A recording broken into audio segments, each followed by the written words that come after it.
Success Through a Positive Mental Attitude, by Napoleon Hill and W. Clement Stone, 1959. Part 3, Your Key to the Citadel of Wealth. Chapter 11, Is There a Shortcut to Riches? Is there a shortcut to riches? A shortcut is defined as a way of accomplishing something more directly and quickly than by ordinary procedure. It is a route more direct than that ordinarily taken. And the man who takes the shortcut knows his destination. He knows the route that is more direct. Yet he will never arrive at his destination unless he starts and continues toward it regardless of the interruptions he encounters or the obstacles he meets. In Chapter 2 we listed the 17 success principles as 1. A positive mental attitude. 2. Definiteness of purpose. 3. Going the extra mile. 4. Accurate thinking. 5. Self-discipline. 6. The mastermind.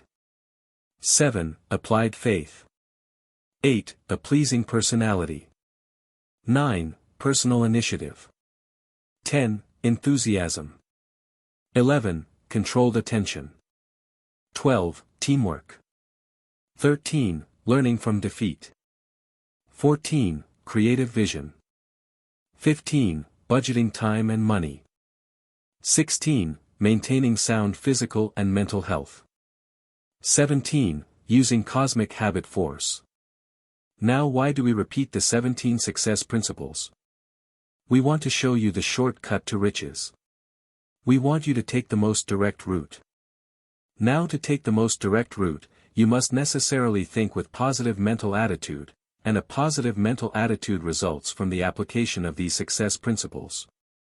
The word think is a symbol. Its meaning for you depends upon who you are. Who are you? You are the product of your heredity, environment, physical body, conscious and subconscious mind, experience, and particular position and direction in time and space, and something more, including powers known and unknown. When you think with positive mental attitude, you can affect, use, control, or harmonize with all of them. Now only you can think for you. Therefore, the shortcut to riches for you can be expressed in a 6-word symbol. Think with PMA, positive mental attitude, and grow rich. For if you really think with positive mental attitude, you will automatically follow through with action. You will employ the positive mental attitude principles expressed in this book, principles that will help you achieve any goal that doesn't violate the laws of God or the rights of your fellow men. Pilot number 11, a thought to steer by. A shortcut to riches, think with positive mental attitude and grow rich. If you have positive mental attitude, you can do it, if you believe you can. Success Through a Positive Mental Attitude, by Napoleon Hill and W. Clement Stone, 1959. Chapter 12, Attract, Don't Repel, Wealth. Whoever you are, regardless of your age, your education, or your occupation, you can attract wealth. You can also repel it. We say, attract, don't repel, wealth. This chapter tells you how you can make money. Would you like to be rich? Be truthful with yourself. Of course you would. Or, are you afraid to be rich? Perhaps you're sick and because of this, you don't try to acquire wealth. If this be the case, just remember the experience of Milo C. Jones about whom you read in Chapter 2. Or, if you are a patient in a hospital, you can attract wealth by engaging in study, thinking, and planning time as George Stefik did. In a hospital bed, think. Time after time as we have studied the careers of successful men, we have discovered that they date their own success from the day they picked up a self-improvement book. Never underestimate the value of a book. Books are tools, providing inspiration which can launch you onto a bold new program and which can also light the dark days that any such program entails. George Stefik was convalescing at the Veterans Administration Hospital in Hines, Illinois. There he discovered by accident the value of thinking time. Financially, he was broke. While George was convalescing, he had a great deal of time on his hands. There wasn't too much to do except read and think. He read Think and Grow Rich. And he was ready. An idea occurred to him. Many laundries, George knew, fold their newly ironed shirts over a piece of cardboard to keep the shirt stiff and free from wrinkles. By writing a few letters, George learned that these shirt boards cost the laundries about $4 per thousand. His idea was to sell the boards for $1 a thousand, however, each one would carry an advertisement. The advertisers would, of course, pay for the space, and George would make a profit. George had an idea and he tried to make it work. When he left the hospital, he got into action. New in the advertising field, he had his problems. But he finally developed successful sales techniques through what others term trial and error, and we term trial and success. George continued the custom he had started in the hospital to engage in study, thinking, and planning time each day. Even when George's business was moving ahead swiftly, he decided to increase his sales by increasing the efficiency of his service. The shirt boards, when withdrawn from the shirts, were not retained by the laundry's customers. Now, he asked himself the question, how can I get families to keep these shirt boards with the advertisements on them? The solution flashed into his mind. What did he do? On one side of the shirt board he continued to print an advertisement in black and white or in colors. On the other side he added something new, an interesting game for the children, a delicious recipe for the wife, or a provocative crossword puzzle for the whole family. George tells about one husband who complained that his laundry bill had gone up in a sudden, unaccountable way. Then he discovered that his wife was sending in shirts to the laundry which ordinarily he could have worn another day, just to get more of George's recipes. But George didn't stop there. He was ambitious. He wanted to expand his business still further. Again he asked himself the question, how? And he found the answer. George Stefik gave the entire $1 per thousand he received from the laundries to the American Institute of Laundering. The institute, in turn, recommended that each member help himself and his trade association by using George Stefik's shirt boards exclusively. And thus George made another important discovery: the more you give of that which is good and desirable, the more you get. Now a carefully planned thinking time session brought George Stefik considerable wealth. He discovered that a time apart is essential to any successful attraction of riches. It is in quiet that our best ideas occur to us. Don't make the mistake of believing that by a frantic kind of dashing around you are being your most effective and efficient self. Don't assume that you are wasting tune when you take time out for thought. Thought is the foundation upon which all else is built by man. Now it isn't necessary for you to go to a hospital to establish the habit of reading good motivating books, to think or to make plans. And your thinking, study, and planning sessions need not be too lengthy. If you invest only 1% of your time in a study, thinking, and planning session, it will make an amazing difference in the speed with which you reach your goals. Your day has 1,440 minutes in it. Invest 1% of that time in a study, thinking, and planning session. And you will be astounded at what those 14 minutes do for you.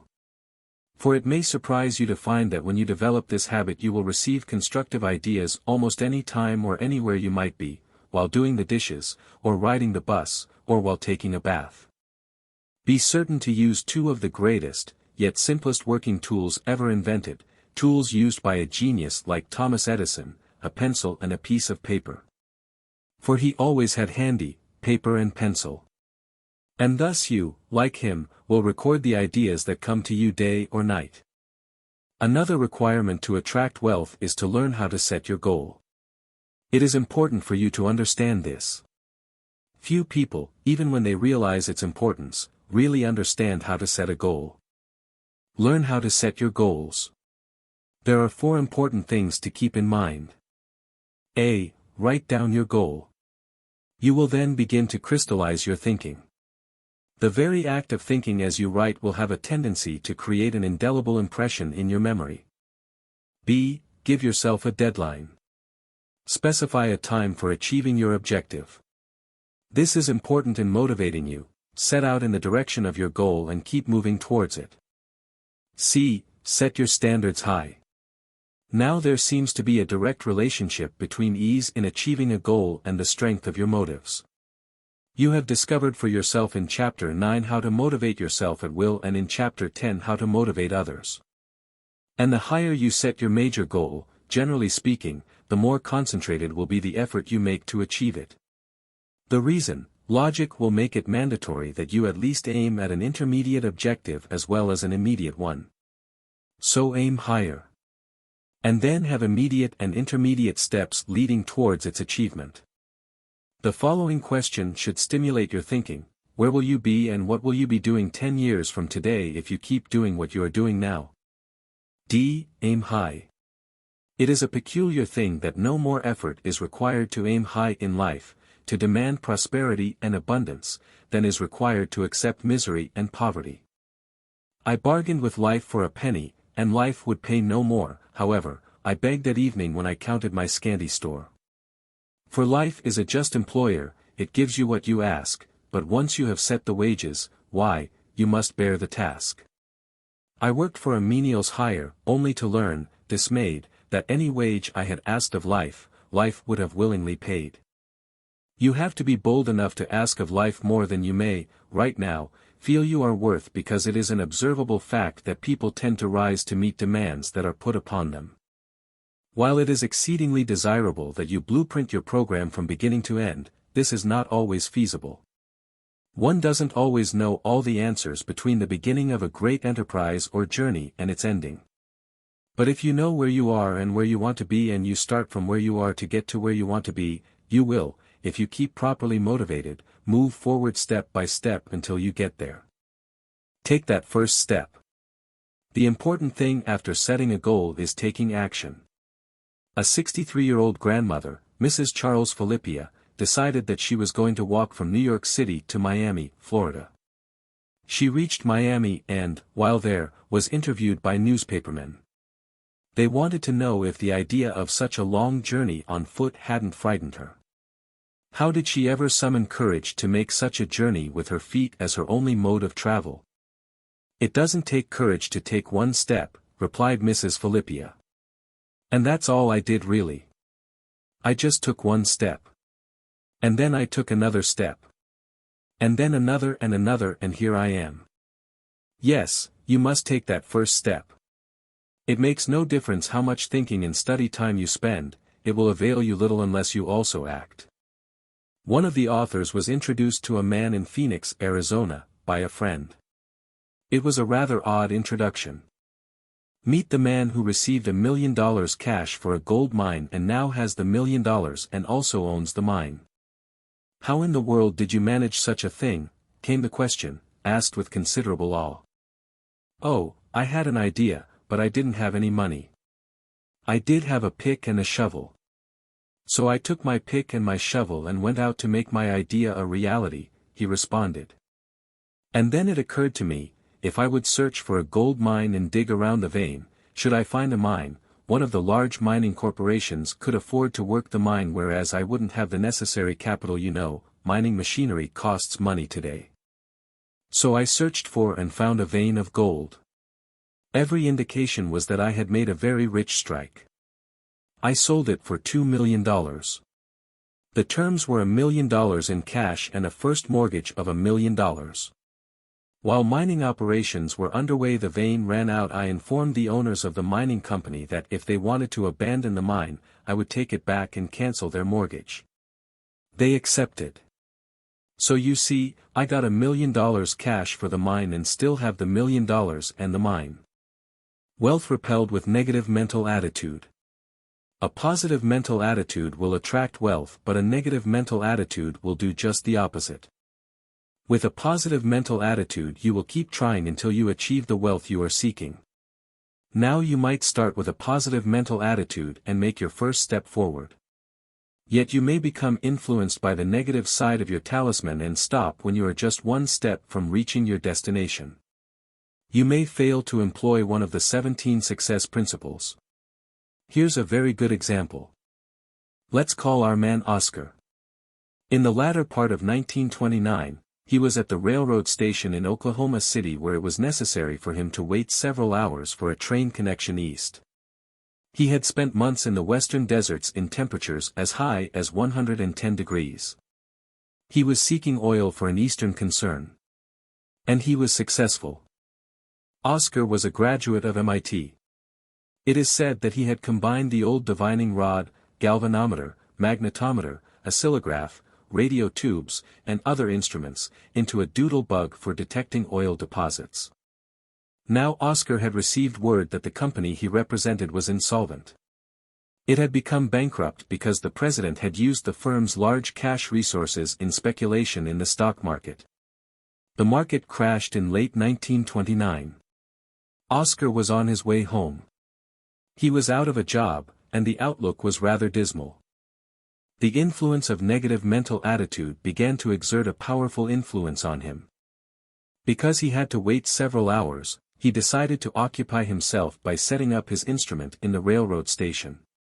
The reading on his instrument was so high in its positive indication of oil deposits that Oscar in a rage impulsively kicked the instrument and destroyed it.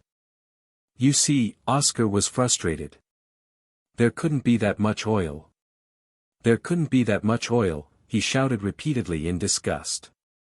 But Oscar was frustrated. He was under the influence of a negative mental attitude. The opportunity for which he had been searching lay at his very feet. He only had to make one step to reach it. But, because of the influence of negative mental attitude, he refused to recognize it. He lost faith in his own invention. Had he been under the influence of positive mental attitude, he would have attracted wealth, not repelled it. Applied faith is one of the important 17 success principles. The test of your faith is whether you apply it at the time of your greatest need. Negative mental attitude had led Oscar to believe that many of the things that he had faith in were wrong. As you recall, the Depression brought a fear consciousness into the minds of many persons. Oscar was one. He had worked hard and sacrificed, yet he was out of a job through no fault of his own. The president of his company had been held in high esteem by Oscar, yet this man whom he trusted embezzled the company's funds.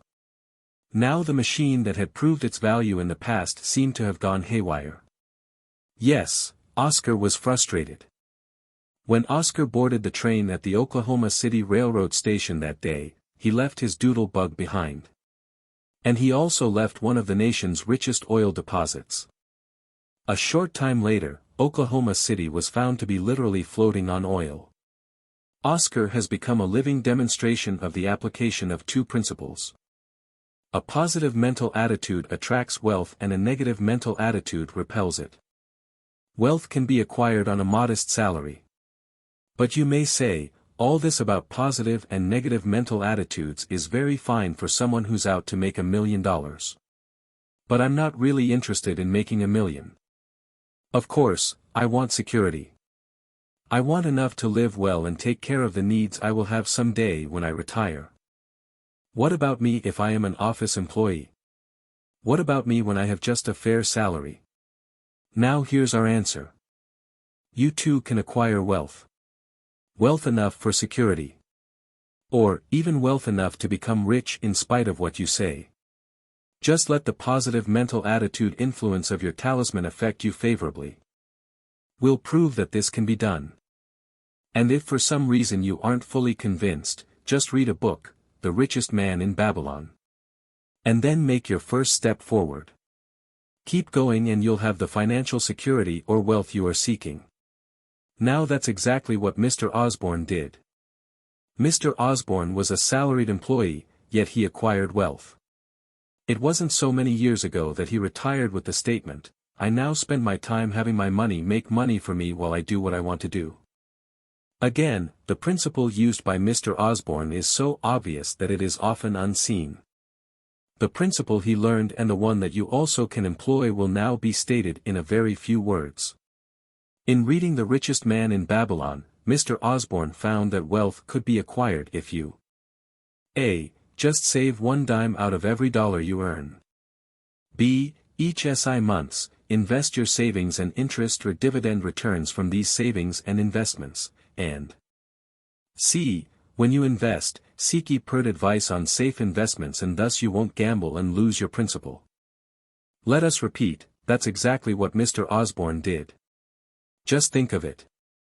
You can have security or wealth by saving only a dime out of each dollar you earn and investing it safely. When should you start? Do it now. Now let's contrast Mr. Osborne's experience with that of a man who had good physical health and read an inspirational book. He was 50 years old when he was introduced to Napoleon Hill.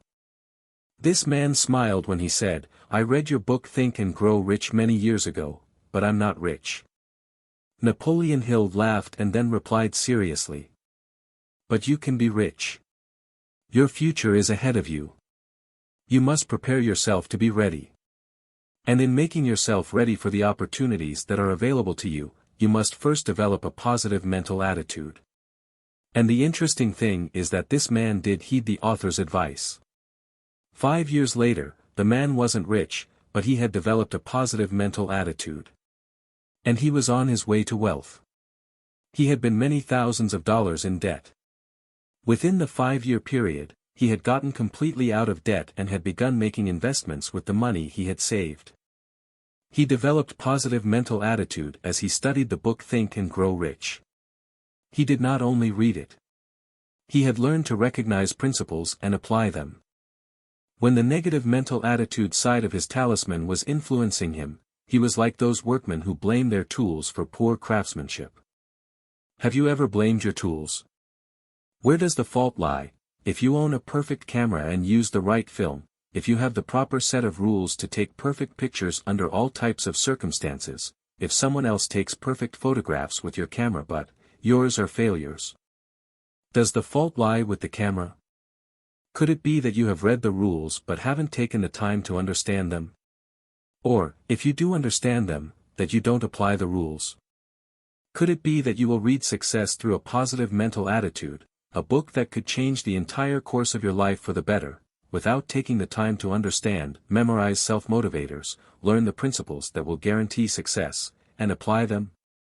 Your answer will be evident to you by your action. Now, it's not too late to learn. If you haven't learned by now, you might as well learn now. You will not succeed consistently unless you know and understand the rules. You will not continuously succeed unless you apply the rules. Therefore, take the time to understand and apply what you are reading in this book. Positive mental attitude will help you. The home of my dreams. Remember, the thoughts that you think and the statements you make regarding yourself determine your mental attitude. If you have a worthwhile objective, find the one reason why you can achieve it rather than hundreds of reasons why you can't. One of the rules in obtaining what you want through positive mental attitude is to act once you have your sights on a goal. Another is, go the extra mile. Clement Stone tells of the following experience which illustrates both rules. One April evening, while I was visiting Frank and Claudia Noonan in Mexico City, Claudia commented, "I wish we could have a home in the Jardines del Pedregal de San Angel. This is the most desirable section of that beautiful city. Why don't you?" I asked. Frank laughed and answered, "We don't have the money." "Does that make any difference, if you know what you want?" I inquired, and then, without waiting for a response, I asked a question that I might ask of you. By the way, have you ever read an inspirational, motivating book like Think and Grow Rich, The Power of Positive Thinking, I Dare You, TNT, Applied Imagination, Turn on the Green Lights in Your Life, Acres of Diamonds, or The Magic of Believing? No, was the response. Thereupon I told of several experiences of those persons who knew what they wanted, read an inspirational book, listened to its message, and then got into action. And I even told how years ago I purchased a new $30,000 home on my own terms, with a $1,500 down payment, and how in due course it was completely paid for. I promised to send one of the recommended books. I did. Frank and Claudia Noonan were ready. It was the following December, while studying in my library, that I received a telephone call from Claudia who said, "We just arrived from Mexico City, and the first thing Frank and I wish to do is to thank you." "Thank me for what?" "We want to thank you for our new home in the Jardines del Pedregal de San Angel." A few days later at dinner Claudia explained, late one Saturday afternoon Frank and I were relaxing at home. Some friends from the States telephoned and asked if we would drive them to the Jardins del Pedregal de San Angel. It just so happened we were both rather exhausted. And besides, we had taken them there earlier in the week. Frank was ready to beg off when an expression used in the book flashed through his mind: go the extra mile. While driving them through this man-made paradise, I saw the home of my dreams, even the swimming pool I longed for. Claudia is the swimming champion, Claudia Eckert. Frank bought it. Frank said, "You might like to know that although the property cost in excess of 500,000 pesos, I only made a deposit of 5,000 pesos. It costs less for our family to live in the Jardins del Pedregal de San Angel than in our former home." "Why is this?" I asked in surprise. "Well, we bought the 2 homes that were on the property instead of one. The rent from the one house is enough to make payments on the entire enterprise." Now this wasn't so surprising after all. It's quite common for a family to buy a duplex apartment and rent one and live in the other.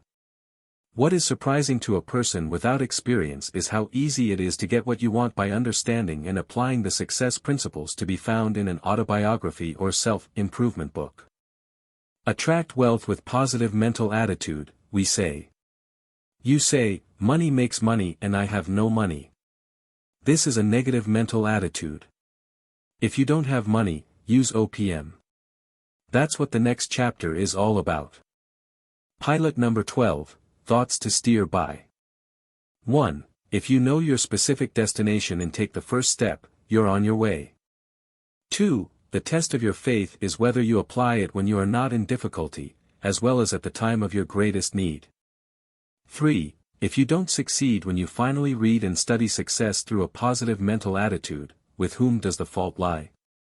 4. The house of your dreams, you can have it. Like Frank and Claudia Noonan, you may buy 2 houses and rent one to pay for both. 5. Do you need to be in an accident or get sick and land in a hospital to establish the habit of regularly engaging in study, thinking, and planning time regarding your personal, family or business life? 6. Have you made a start toward achieving desirable goals by a. Writing down each goal, b. Setting deadlines for reaching them, c. Setting high goals, and d. Inspecting your written statements daily? 7. Where will you be and what will you be doing 10 years from today if you keep on doing what you are doing now? 8. The Richest Man in Babylon. This book gives you a proven formula of success. A. Just save 1 dime out of every dollar you earn. B. Each 6 months invest your savings, and the interest or dividend returns from these savings and investments. C. Before you invest, seek expert advice on safe investments. D. If you need the money you are saving for living expenses or necessities, then work an extra hour, or more, so that you have no excuse for not saving 10% of your earnings. Engage in study, thinking and planning time with positive mental attitude. Success Through a Positive Mental Attitude, by Napoleon Hill and W. Clement Stone, 1959. Chapter 13, If you don't have money, use OPM. Business? It is quite simple. It is other people's money, said Alexander Dumas the Younger in his play, The Question of Money. Yes, it's that simple, use OPM, other people's money. That's the way to acquire great wealth. Benjamin Franklin did it, William Nickerson did it, Conrad Hilton did it, Henry J. Kaiser did it, Colonel Sanders did it, and Ray Kroc did it. And if you are wealthy, the chances are you did it too.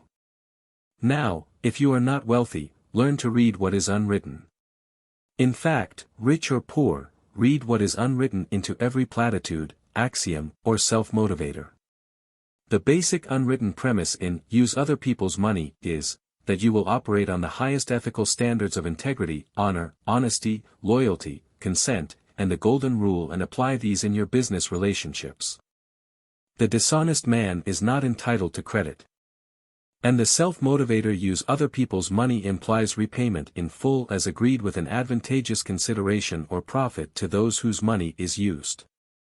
Credit and the use of other people's money are one and the same thing. It is the lack of a satisfactory credit system within country that keeps backward nations back. Whereas it is the credit system as practiced in the United States that has developed such great wealth and progress in this nation. It has been singularly American. Now the person, corporation or nation that does not have credit, or does not use it for expansion and progress if they do have it, is missing an important number in the combination for success. Therefore take the advice of a wise and successful businessman like Benjamin Franklin. Good advice. Advice to a young tradesman written in 1748 by Franklin, discusses the use of other people's money as follows. Remember, that money is of the prolific, generating nature. Money can beget money, and its offspring can beget more, and so on. Also, Franklin said, remember, that £6 a year is but a groat a day. For this little sum, which may be daily wasted either in time or expense unperceived, a man of credit may, on his own security, have the constant possession and use of £100. Now this statement of Franklin's is a symbol of an idea. His advice is as good today as when it was written. You can start with a few cents and have constant possession of $500 by employing it. Or you can expand the idea and have constant possession of millions of dollars. That is what Conrad Hilton does. He is a man of credit. The Hilton Hotels Corporation obtained credit of millions of dollars to build luxurious motels for air travelers at large airports. The corporation's collateral, mostly, Hilton's name for honest dealing. Honesty is one thing for which a satisfactory substitute has never been found. It is something which reaches deeper into a human being than most traits of personality. Honesty, or the lack of it, writes itself indelibly into every word one speaks, into every thought and deed, and often reflects itself in one's face so that the most casual observer can sense the quality of sincerity immediately. The dishonest person, on the other hand, may announce his weakness in the very tone of his voice, the expression on his face, in the nature and trend of his conversations, or in the type of service he renders. So while this chapter might seem to be one about the use of other people's money, it also has strong overtones about character in it. Honesty and reputation, credit and success in business are all intermixed. The man who has the first of them is well on his way to gaining the other three. Make investments with other people's money. William Nickerson was another man of credit and reputation who found, money can beget money, and its offspring can beget more, and so on. He tells about it in his book. The title tells what he did. The book tells how he did it. Nickerson's book is aimed specifically at how to make money with other people's money in your spare time in the real estate field. But almost everything he has to say also applies to you in your efforts to acquire wealth by making investments with other people's money. How I Turned $1,000 into $3 million in My Spare Time is the title of the book. Show me a millionaire, he says, and I will show you almost invariably a heavy borrower. To back up his statement, he points to wealthy men such as Henry Kaiser, Henry Ford, and Walt Disney. And we will point to Charlie Sammons who, with bank credit, developed a $40 million business in 10 years. But, before we do, let's talk about the people who help men like Conrad Hilton, William Nickerson, and Charlie Sammons by loaning them the money they need. Your banker is your end. Banks are in business to loan money. The more they loan to honest men, the more money they make for themselves. Commercial banks loan money primarily for business purposes. Thus loans for luxuries are not encouraged. Your banker is an expert. And more important, he is your friend. He wants to help you. For he is one of the people eager to see you succeed. If the banker knows his business, listen to what he has to say. For a person with common sense never underestimates the power of a borrowed dollar or the advice of an expert. It was the use of other people's money in a successful plan, plus the positive mental attitude success principles of initiative, courage, and common sense, that resulted in an average American boy named Charlie Sammons becoming wealthy. Like some Texans, Charlie Sammons of Dallas is a millionaire. In fact, like some other Texans, he is a multimillionaire. Yet at the age of 19, he was no better off financially than most teenage boys except that he had worked and saved some money. One of the officers in the bank where Charlie regularly deposited his savings each Saturday took an interest in him. For the banker felt, now here's a boy of character and ability, and he knows the value of money. So when Charlie decided to go in business for himself, buying and selling cotton, the banker gave him credit. And this was the first experience Charlie Salmons had in the use of other people's money. As you will see, it was not the last. He learned then, and has seen it confirmed since. Your banker is your friend. About a year and a half after he became a cotton broker, the young man became a horse and mule trader. It was then that he learned much about human nature. And his understanding of people in addition to his knowledge of money soon developed in Charlie Salmons a very sound philosophy of a brand commonly observed in persons who are, or will be, successful. Charlie learned this philosophy at an early age. He has never lost it. Today he still maintains it. This brand of philosophy is known as common sense. After he had operated a few years as a horse and mule trader, two men came to Charlie and asked him to go to work for them. These two men had developed a reputation for themselves as being outstandingly successful in the sale of insurance. They had come to Charlie because they had learned a lesson from defeat. Here's how it happened. It seems that after these two salesmen had successfully sold life insurance over a period of many years, they were motivated to form a company of their own. They were good salesmen, all right. But they were poor business administrators. In fact, they were such good salesmen that they sold their company out of business. Now it is not uncommon for salesmen to assume that financial success in a business is contingent only on sales. But this is a false premise.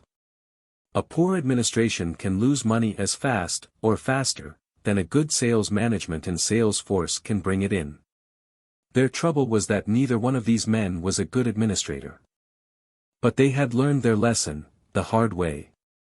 On the day they went to see Charlie, one of the salesmen told their story of defeat and said, "Since our company went broke, we have paid off our losses from the commissions we have since made selling insurance. We also had to pay for our living. It has taken a mighty long time, but we have done it. We know we are good salesmen. And we also know now that we should keep to our own specialty, selling." He hesitated, looked into the eyes of the young man and continued. "Charlie, you have your feet on the ground. You have good common horse sense and we need you. Together we can succeed." And they did. A plan and OPM developed a $40 million volume. A few years later Charlie Salmons bought all of the shares of the company he and these two men had formed. How did he get the money? He used other people's money plus what he had saved. Where did he get the large amount of money that he needed? He borrowed it from a bank, of course. Remember, he had learned early that his banker was his friend. And then in the year that his company had produced an annual premium volume of almost $400,000, the insurance executive finally found the success formula for rapid expansion that he had long been looking for. He was ready. It was this formula plus other people's money that developed a $40 million premium volume in a single year. Salmons had seen that an insurance company in Chicago had successfully developed a sales plan through leads. Now for many years sales managers had used what is termed the lead system to promote a new business. And with sufficient good leads salesmen often earn exceedingly large incomes. Inquiries from individuals who indicate an interest are called leads. These are generally obtained from some form of promotional advertising program. Perhaps you know from experience that with human nature being what it is, many salesmen are timid or afraid to try to sell persons whom they don't know or with whom they have had no previous personal contact or communication. Because of this fear, they waste a lot of time that could be used in selling prospects. But even an ordinary salesman will be motivated to call on as many prospects as he has leads. For he knows that many sales can be made even though he himself may have little sales training or experience, when he is furnished good leads. And besides he has an address and a specific person to see there. He believes the prospect is somewhat interested before he interviews him. Therefore he is not as fearful as he would be if he were forced to try to sell a person without any preconditioning whatsoever. Some companies build their entire sales program on such leads. And advertising is used to obtain them. But advertising costs money. Charlie Sammons knew where to go to get the money when he had a good bankable idea, the Republic National Bank of Dallas. For it is well known in Texas that this bank helped build Texas. And it is in the business to loan money to men of integrity like Charlie Sammons who have a plan and know how to work it. Now while it is true that some bankers won't take the time to learn their client's business, Orrin Kite and other officers of the Republic National do. Charlie explained his plan to them. And, as a result, he was able to employ unlimited credit to build his insurance business through the lead system. You see, it was because of the American credit system that Charlie Sammons was able to build the Reserve Life Insurance Company. And under such a system he was able to develop a premium volume from $400,000 to over $40 million within the short space of 10 years. Again, because he used OPM in his investments, he is able to invest and own controlling interest in hotels, office buildings, manufacturing plants and other enterprises. But you don't need to go to Texas to use other people's money. Clement Stone bought an insurance company with $1,600,000 in assets, using the seller's own money. He went to Baltimore. How Clement Stone bought a $1,600,000 company with the seller's own money. This is how he describes the purchase. It was the year-end, and I was engaging in study, thinking, and planning time.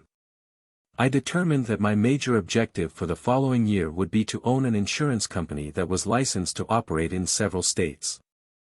I set a deadline as to when this was to be accomplished, December 31st of the next year. Now I knew what I wanted and a date was set for its achievement. But I didn't know how I could get it. This wasn't really important, for I believed that I could find a way. Therefore I must, I thought, look for a company that would fulfill my requirements. 1. That it have a charter to sell accident and health insurance, and, 2. That it be licensed to operate in nearly all the states. I didn't need established business. Just a vehicle. Of course, there was the problem of money. But I would face that problem when it arose. Even then it occurred to me that I was a salesman by vocation and therefore I could, if it should become necessary, work out a three-way deal, a contract to buy the company, reinsure the entire business with some large company, and thus own everything but the insurance in force. These other insurance companies were willing to pay a good price for established business. I didn't need established business. I had the experience and ability to build an accident and health business as long as I had the vehicle. I had already proved this by building a national insurance sales organization. And then I made the NET step. I asked for divine guidance and help. While analyzing the immediate problems with which I might be faced, it occurred to me that I should let the world know what I wanted, and the world would help me. Now this conclusion was not in conflict with the principles laid down by Napoleon Hill in Think and Grow Rich, wherein he states that you keep your definite objectives a secret except to members of your mastermind alliance. When I found the company that I wished to buy, I would, of course, follow his suggestion and keep the negotiations a secret from the world until I closed the deal. So I let the world know what I wanted. Every time I met a person in the industry who might give me information, I told him what I was looking for. Joe Gibson of Excess Insurance was such a person. I had met him on just one occasion. The new year was started with enthusiasm as I had a big objective and I set out to reach it. 1 month passed. 2 months passed. At last 10 months had gone by. And although I had checked into many possibilities, none fulfilled my 2 basic requirements. Then one Saturday in the month of October, when I was seated at my desk with my papers pushed back, engaged in study, planning, thinking time, I checked off the list of my objectives for the year. All had been achieved but one, the important one.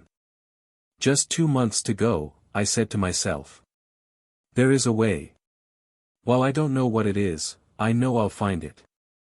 For it never occurred to me that my aim could not be reached or that it wouldn't be reached within the time limit specified. There is always a way, I said to myself. Again, as on similar occasions, I asked for divine guidance and help. Now 2 days later something unexpected happened. I was again seated at my desk. This time I was busy dictating. The telephone rang a disturbing note at my elbow. I picked up the receiver and a voice said, "Hello, Clem. This is Joe Gibson." Our conversation was short, and I will never forget it. Joe talked rapidly.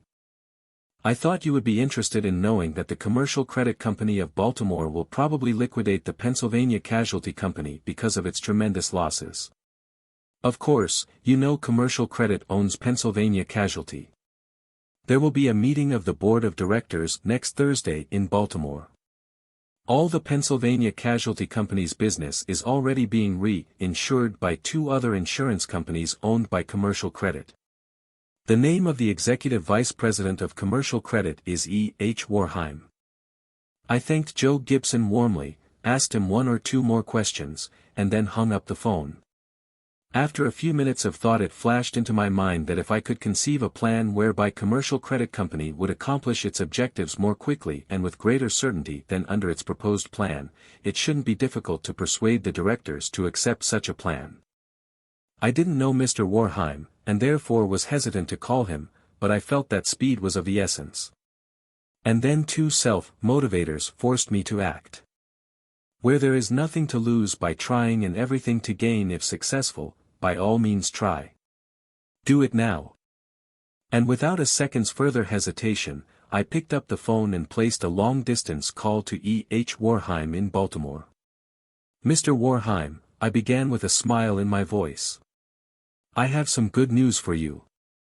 And then I introduced myself and explained that I had heard of the possible action to be taken regarding the Pennsylvania Casualty Company and that I thought I would be in a position to help them reach their objectives more quickly.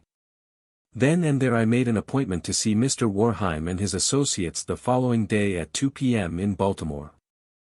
At 2 p.m. the next day W. Russell Arlington, my attorney, and I met with Mr. Warheim and his associates. Pennsylvania Casualty Company fulfilled my needs. It had a charter permitting it to operate in 35 states. It had no insurance in force as the business had already been reinsured by other companies. By making the sale, Commercial Credit Company accomplished its objectives quickly and with certainty. In addition they received $25,000 from me for the charter. Now the company had $1,600,000 in liquid assets, negotiable securities and cash. How did I get the $1,600,000? I used other people's money. It happened this way. What about the $1,600,000 in assets? Mr. Warheim asked. I was ready for the question and immediately responded, Commercial Credit Company is in the business of lending money. I will just borrow the $1,600,000 from you. We all laughed, and then I continued, you have everything to gain and nothing to lose. For everything I own will be behind the loan, including the $1,600,000 company that I am now buying. Besides, you are in the business of lending money. And what better security could you have than the pledge of the company you are selling me? In addition, you will receive interest on the loan. What is most important to you is that this way you will solve your problem swiftly and with certainty. When I hesitated, Mr. Warheim asked another very important question, how are you going to repay the loan? And I was ready for that question too. My response was, I will repay the entire loan in 60 days. You see, I don't need more than $500,000 to operate an accident and health company in the 35 states in which Pennsylvania Casualty Company is licensed. As the company will be wholly owned by me, all I need to do is to reduce the capital and surplus of Pennsylvania Casualty Company from $1,600,000 to $500,000, which I can then apply to my loan with you. You and I know that a businessman is faced with the matter of income taxes on any transaction involving income or expenditures. But no income top payments will be required on this transaction for the simple reason that the Pennsylvania Casualty Company has not made profits, and no part of the money I receive when I reduce the capital will, therefore, be from profits. And then another question was asked me, what about your plans to repay the balance of the $500,000? Again I was prepared to answer and said, this should be easy. The Pennsylvania Casualty Company has assets consisting only of cash, government bonds, and high-grade securities. I can borrow the $500,000 from the banks with which I have been doing business by pledging my interest in Pennsylvania Casualty Company and my other assets as additional security to back the loan. When Mr. Arrington and I left the office of Commercial Credit Company at 5 p.m., the deal was closed. Now this experience is related in detail here to illustrate the steps one takes to achieve his aims through the use of other people's money. If you will refer to Chapter 11 entitled, Is There a Shortcut to Riches?, you will see how the principles mentioned there were applied here. While this story indicates how the use of other people's money can help a person, credit can sometimes be harmful. Warning: credit can hurt you. So far we have been talking about the benefits of the use of credit. We have been talking about the practice of borrowing money for the purpose of making money. This is capitalism. This is good. But that which is good can be harmful to a person with a negative mental attitude. Credit is no exception. And credit may make a person who has been honest become dishonest. The abuse of credit is one of the main sources of worry, frustration, unhappiness, and dishonesty. Now we are talking about credit given voluntarily by a creditor. He gives credit to a person who he thinks has the quality of being worthy, on whose truthfulness he can rely. The one who betrays such a trust is dishonest. Such a person is the one who will borrow money or purchase merchandise without the intent to make the payments agreed upon or to pay the loan in full. Likewise, the honest person can become dishonest when he neglects to repay the loans he makes, or pay for the merchandise he buys, even though circumstances may prevent him from making a payment on the due date. For the man under the influence of the positive mental attitude side of his talisman will have the courage to face the truth. He will have the courage to notify his creditors as far in advance as possible when circumstances prevent him from making a payment. And then he will work out some satisfactory arrangement by mutual consent with his creditor. Above everything else, he will sacrifice until his obligation is finally fully paid. The honest man with common sense does not abuse credit privileges. The honest man who lacks common sense will borrow or purchase on credit indiscriminately. And then because he sees no way to pay his creditors, the negative mental attitude influence of his talisman exerts such a terrific force on him that he may become dishonest. He may feel his situation is hopeless and he can do nothing about it. He realizes that he won't be thrown into jail for owing borrowed money. Although he thinks he is not going to be punished, in reality his worries, fears, and frustrations are a very real punishment.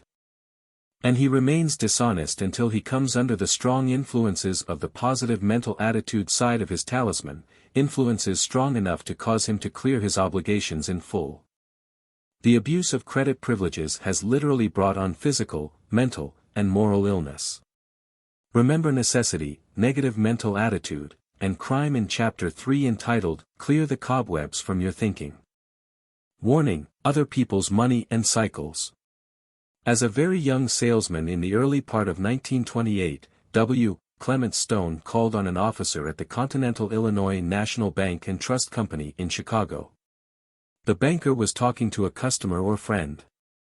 While the young salesman was waiting, he overheard him say, "The market just can't keep going up forever. I'm selling my shares." Some of the keenest investors in the country lost fortunes when the stock market crashed the following year, all because they lacked the knowledge of cycles, or, if they had the knowledge, they, unlike the banker, failed to act. Tens of thousands of individuals engaging in all forms of business enterprises, including farming, lost their wealth, even though they were honest, prudent persons.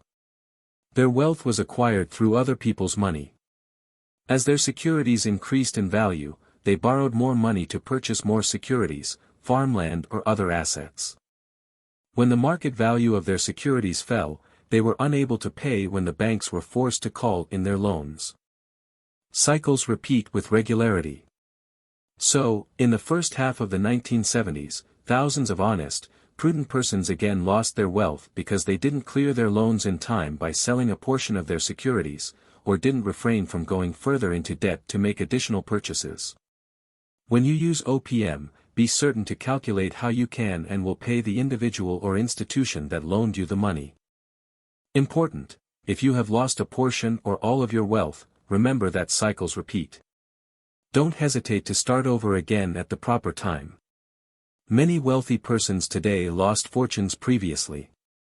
But because they didn't lose their positive mental attitude, they had the courage to learn from their experiences and, subsequently, acquired even greater wealth. If you would like to learn more about cycles, refer to Cycles, The Mysterious Forces That Trigger Events, by Edward R. Dewey and O.G. Mandino. You may find it exceedingly profitable.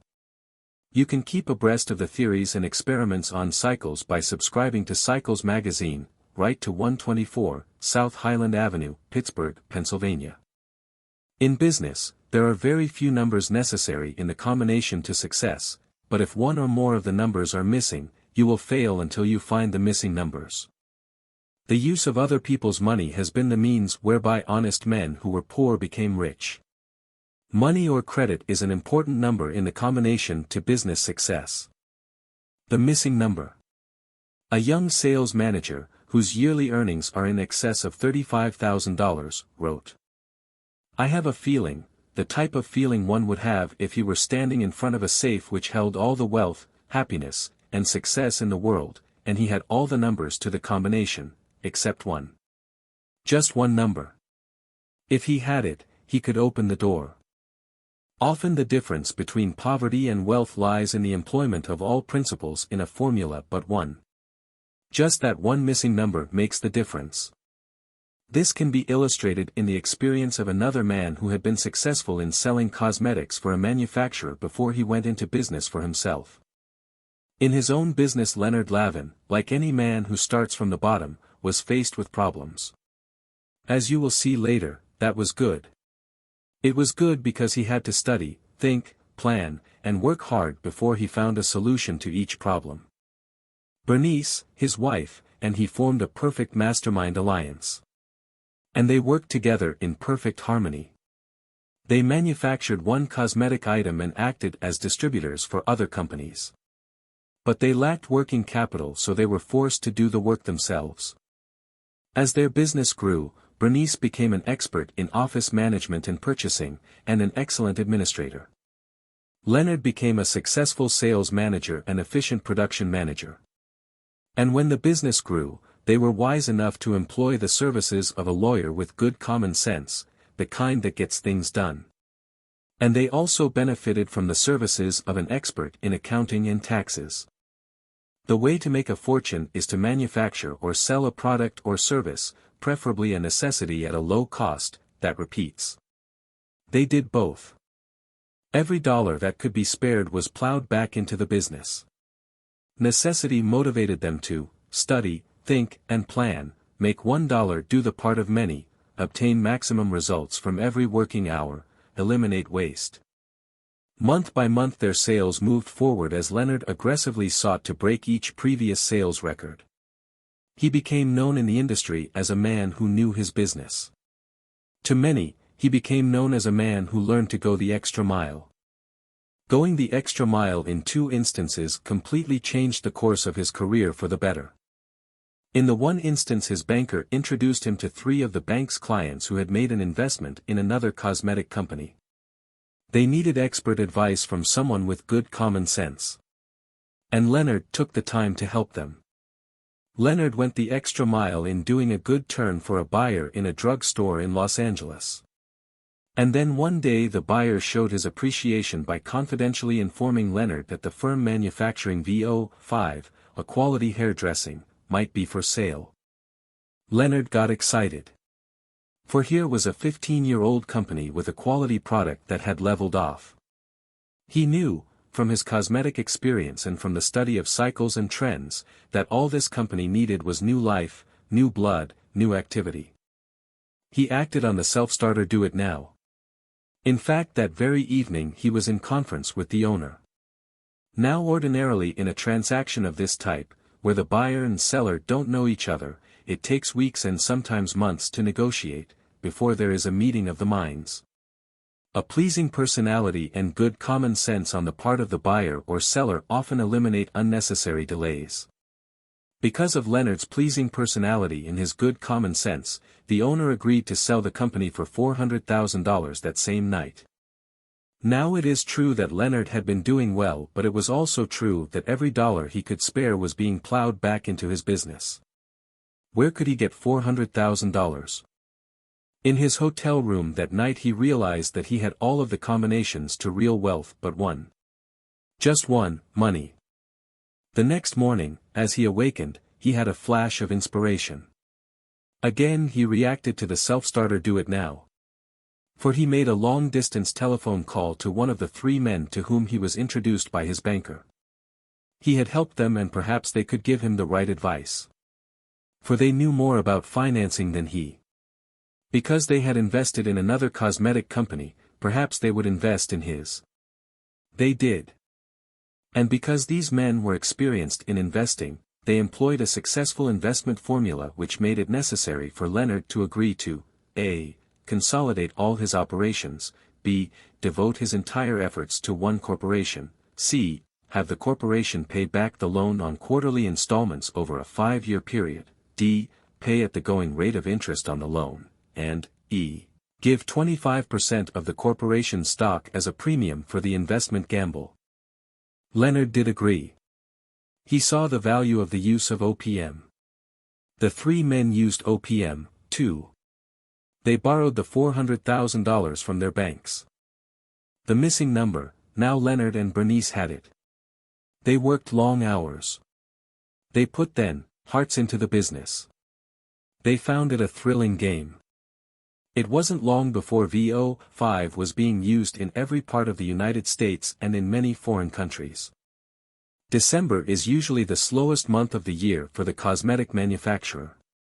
But in December, a year and a half after Leonard and Bernice took over the management of VO5 and another product which was acquired, Rinse Away, the factory had a dollar volume of more than $870,000. That was as much as VO5 and Rinse Away together had received during their past years under previous management. And Bernice and Leonard found the missing number. With it they found the combination to acquire wealth. For it was only 3 years after the acquisition of VO5 that their equities in their company were valued in excess of $1 million. Now the numbers in Leonard Lavin's combination for success were: Number 1, a product or service that repeats. Number 2, a company that is making money with an exclusive product or trade name, but which has leveled off. Number 3, a good experienced production manager who operates the factory with maximum efficiency. Number 4, a successful experienced sales manager who constantly increases sales, at a profit to the company, by adhering to a successful sales formula and simultaneously seeking better sales methods. Number 5, a good administrator with positive mental attitude. Number 6, an expert accountant who understands cost accounting and income tax law. Number 7, a good lawyer with common sense and positive mental attitude who gets things done. Number 8, sufficient working capital or credit to operate the business and spend it at the right time. You, too, can use other people's money for business. It is quite simple. It is other people's money. Now if you choose to learn the principles in this chapter as well as those in chapter 12 entitled Attract, Don't Repel, Wealth, you, like Leonard and Bernice Lavin, can find the missing numbers to unlock the door to riches for yourself. But to be healthy and happy, you must find satisfaction in your job. When you read the next chapter, you will learn how. Pilot number 13, Thoughts to Steer By. 1. Business. It is quite simple. It is other people's money. 2. OPM, other people's money is the way to acquire wealth. 3. The basic unwritten premise in Use OPM is, operate on the highest ethical standards of integrity, honor, honesty, loyalty, consent, and the golden rule. 4. The dishonest man is not entitled to credit. 5. Your banker is your friend. 6. Where there is nothing to lose by trying, and a great deal to gain if successful, by all means try. 7. When you want to make a deal with someone, develop a plan that will give him what he wants, and in doing so get what you want. A good deal is mutually advantageous. 8. Credit used indiscriminately can hurt you. Abuse of credit is the cause of much frustration, misery, and dishonesty. 9. To unlock the combination to success, you must know all the necessary numbers. Just one missing number may keep you from achieving your goal. 10. You too can find the missing numbers and unlock the door to riches for yourself. 11. Learn about cycles in order to know when to expand, and when to make and pay off loans. Have the courage to face the truth.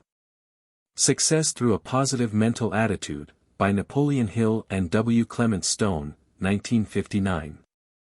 Chapter 14, How to Find Satisfaction in Your Job.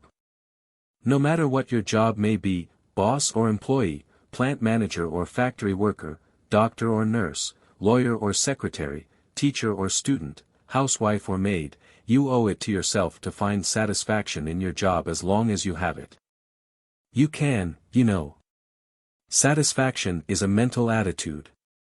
Your own mental attitude is the one thing you possess over which you alone have complete control.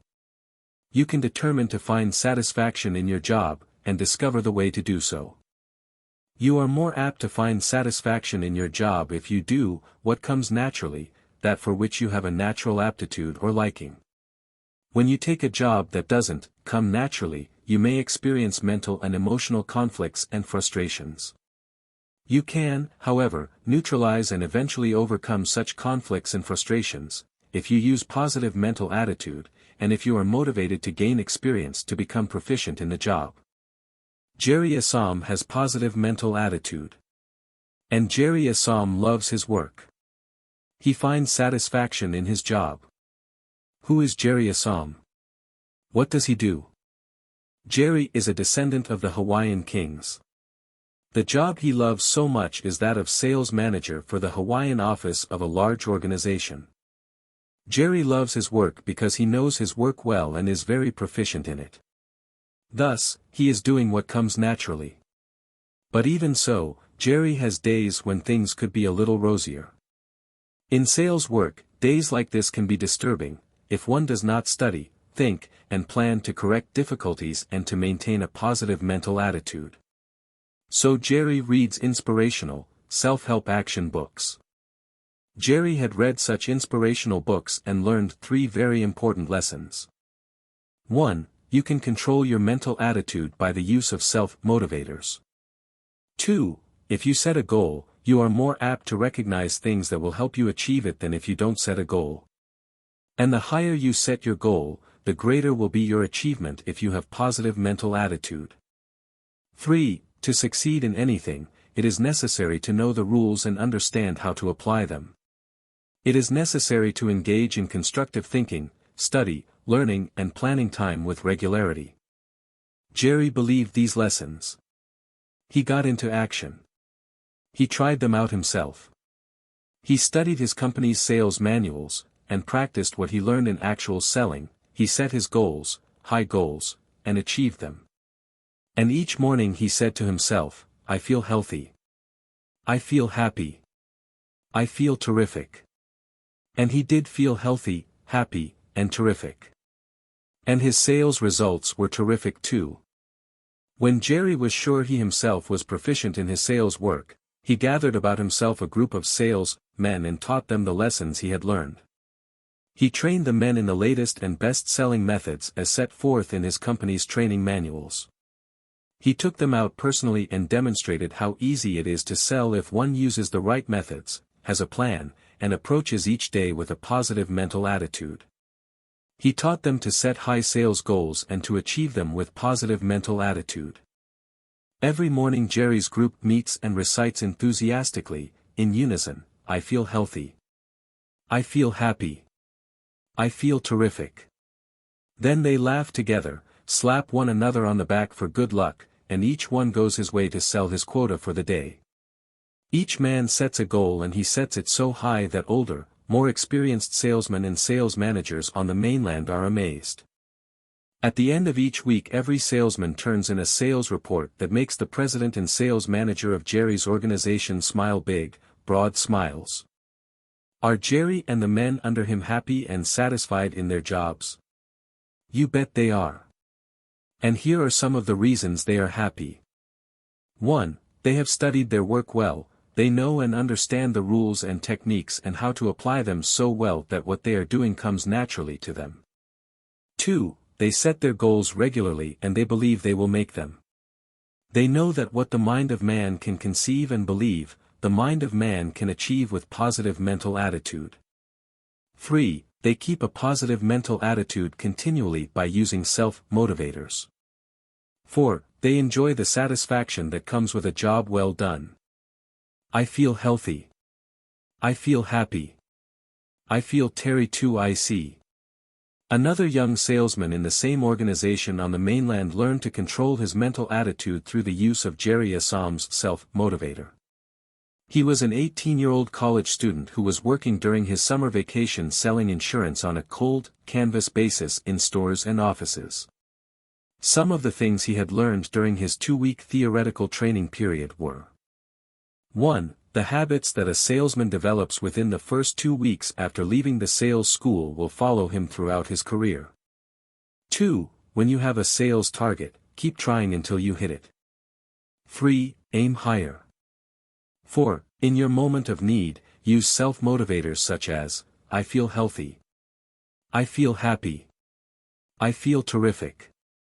To motivate yourself to positive action in the desired direction. After he had a few weeks selling experience, he set a specific target of achievement. He aimed to win an award. To qualify, it was necessary to make a minimum of 100 sales in a single week. By Friday night of that week, he had succeeded in making 80 sales, 20 short of his target. The young salesman was determined that nothing would stop him from achieving his objective. He believed what he had been taught: what the mind of man can conceive and believe, the mind of man can achieve with positive mental attitude. Although the other salesmen in his group closed their week's work on Friday night, he was back on the job early Saturday morning. By 3 o'clock in the afternoon, he hadn't made a sale.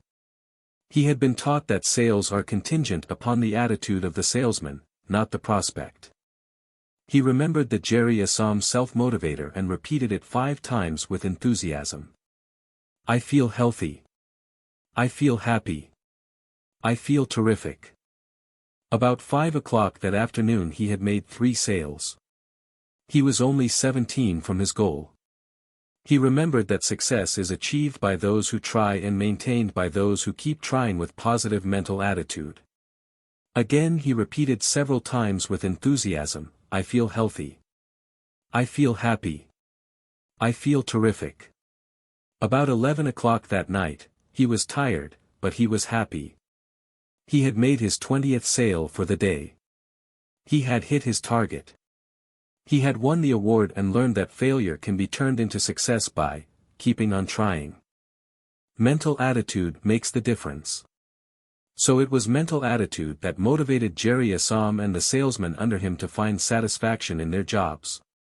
It was a controlled positive mental attitude which helped the young student earn the reward and satisfaction he sought. Just look about you. Notice those people who enjoy their work and those who don't. What's the difference between them? Happy, satisfied persons control their mental attitude. They take a positive view of their situation. They look for the good, and when something isn't so good, they look first to themselves to see if they can improve it. They try to learn more about their work so that they can become more proficient and make their work more satisfying to themselves and their employer. But those who are unhappy clutch their negative mental attitude tightly. Indeed, it is almost as if they want to be unhappy.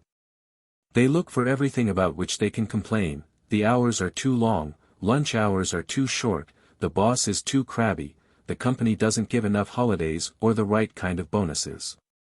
Or maybe they even complain about irrelevant things, such as, Susie wears the same dress every day, John the bookkeeper doesn't write legibly, and so on, and so on.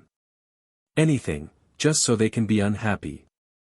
And they succeed very well, too. They are decidedly unhappy people, on the job and generally elsewhere too. Negative mental attitude possesses them entirely. And this is true regardless of the type of work involved. If you want to be happy and satisfied, you will control your mental attitude and reverse your talisman from negative mental attitude to positive mental attitude, you will look for ways and means to create happiness.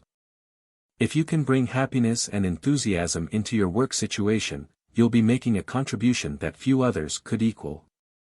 You will make your work fun and your job satisfaction will be measured in smiles, and in productivity, too. A definite goal made her enthusiastic. In one of our classes, we were talking about this principle of bringing enthusiasm into one's job, when a young lady in the rear of the classroom raised her hand. She got to her feet and said, "I've come here with my husband. What you say may be all right for a man in business, but it's no good for a housewife. You men have new and interesting challenges every day. But it's not like that with housework. The trouble with housework is, it's just too darn daily." This seemed like a real challenge to us. There are a lot of people who have jobs that are just too darn daily. If we could find some way to help this young lady, perhaps we could help others who thought their work was routine. We asked her what made her housework seem so daily, and it turned out that she had no sooner finished making the beds when they were dirted again, washing the dishes when they were soiled again, cleaning the floors when they were muddied again. "You just get these things done so they can get undone," she said. "It does seem frustrating," the instructor agreed. "Are there any women who do enjoy housework?" "Well, yes, I guess there are," she said. "What do they find in housework to interest them and keep them enthusiastic?" After a moment's thought the young woman replied, "Maybe it's their attitude. They don't seem to think their work is confining, they seem to see something beyond the routine." This was the crux of the problem. One of the secrets of job satisfaction is being able to see beyond the routine. It is knowing that your work is leading somewhere. This is true whether you are a housewife or a file clerk, a gasoline pump operator or the president of a large corporation. You'll find satisfaction in routine chores only when you see them as stepping stones. Each chore is a stone, leading in a direction that you choose. Use the stepstone theory. The answer, then, for this young housewife, was to find some goal which she really wanted to achieve, and to find a way to make her routine daily housework lead to the attainment of that goal. She volunteered the information that she had always wanted to take her family on a trip around the world. "All right," the instructor said.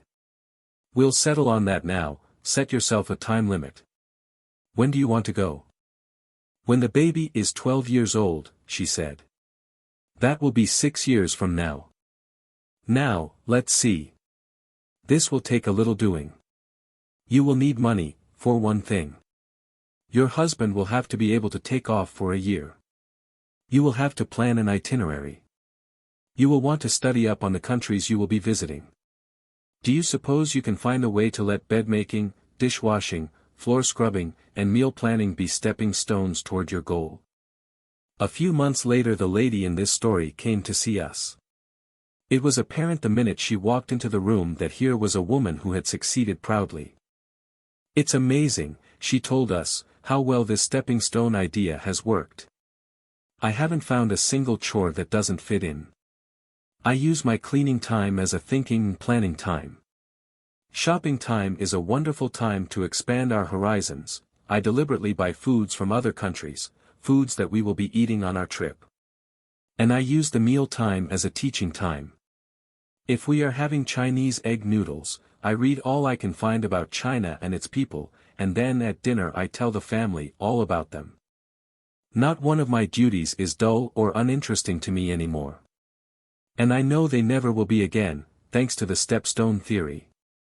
So no matter how humdrum or tiresome your job may be, if at the end of it you see a goal that you desire, that job can bring satisfaction to you.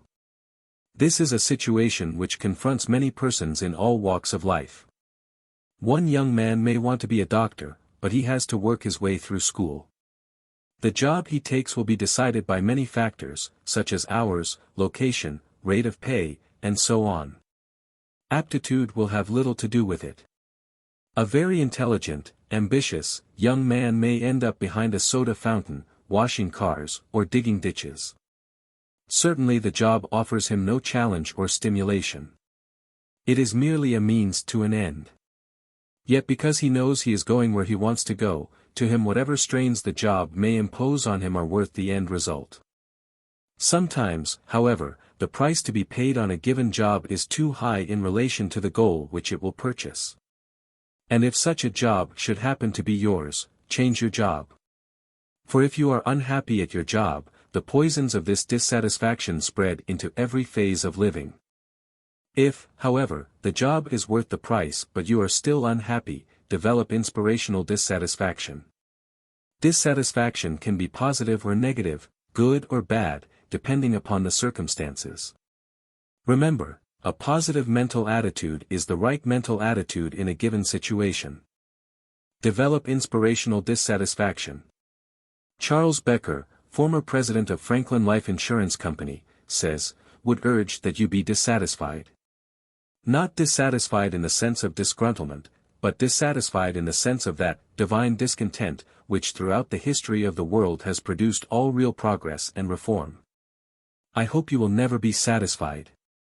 I hope you will constantly feel the urge to improve and perfect not only yourself, but the world around you. Inspirational dissatisfaction can motivate persons from sinner to saint, failure to success, poverty to riches, defeat to victory, and misery to happiness. What do you do when you make a mistake? When things go wrong? When misunderstandings develop with others? When you meet defeat? When everything seems black? When it appears that there is no way to turn? When it looks as if a satisfactory solution to your problem is impossible? Do you do nothing and allow disaster to overtake you? Do you fold up? Become frightened? Run away? Or, do you develop inspirational dissatisfaction? Do you turn disadvantages into advantages? Do you determine what you want? Do you apply faith, clear thinking, and positive action, knowing that desirable results can and will be achieved? Napoleon Hill says every adversity has the seed of an equivalent benefit. Isn't it true that in the past what seemed to be a great difficulty or an unfortunate experience has inspired you to success and happiness that might not otherwise have been achieved? Inspirational dissatisfaction can motivate you to succeed.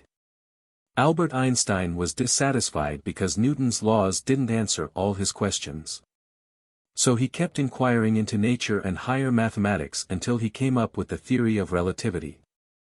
And from that theory the world has developed the method of breaking the atom, learned the secret of transmuting energy into matter and vice versa, and dared and succeeded to conquer space, and all sorts of amazing things we very likely would not have accomplished if Einstein had not developed inspirational dissatisfaction.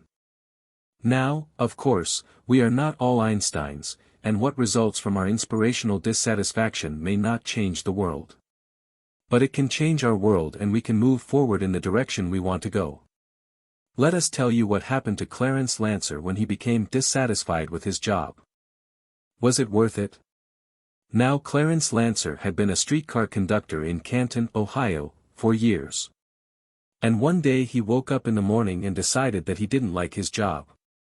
It was too much the same. He was sick and tired of it. The more Clarence thought about the matter, the more dissatisfied he became. And he seemed to be unable to quit thinking about it. His dissatisfaction grew almost to an obsession. Clarence was mightily dissatisfied. But when you have worked for a company as long as Clarence had worked for his streetcar company, you don't just quit because you decide that you are unhappy. At least, not if you are interested in whether or not your bread will be buttered. Besides, Clarence had taken the positive mental attitude science of success course, and he had learned that one could be happy on any job if one wanted to. The thing to do was to adopt the right attitude. So Clarence decided to take a sensible view of the situation and see what he could do about it.